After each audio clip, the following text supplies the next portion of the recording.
عليكم ورحمة الله وبركاته، كل سنة وانتم طيبين يا حلوين. يلا نخلل الليمون معايا كده مية على النار، اول ما تغلي هنزل بالليمون.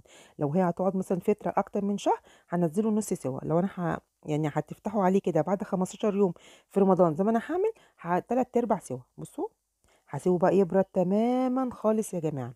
وهاخد كمية من المية اللي غليت فيها الليمون، وهزودها كمان مية من الحنفية، وهحط ملح ومعلقة من الشطة. هنا بقى معانا فلفل احمر، ومعانا حبة البركة.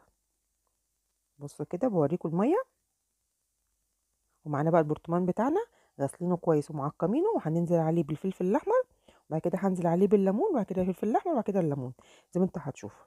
وهنزل بنص معلقة صغيرة من السكر، دي مادة حافظة للمخلل. وبعد كده هنزل بحبة البركة، وبعد كده هننزل عليها بالمية بتاعتنا.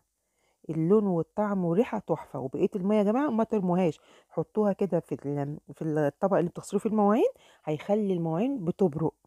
هنا بقى نحط كده فوق الوش شوية زيت وورقتين كده من روضة، وهنقفل كده بقى بالكيس عشان ما يدخلوش اي هوا. بصوا الجمال، بصوا اللون، هو يتاكل كده يا جماعة. ايه رأيكم في الجمال؟ انضف واحسن من بره. يا رب الوصفة تعجبكم.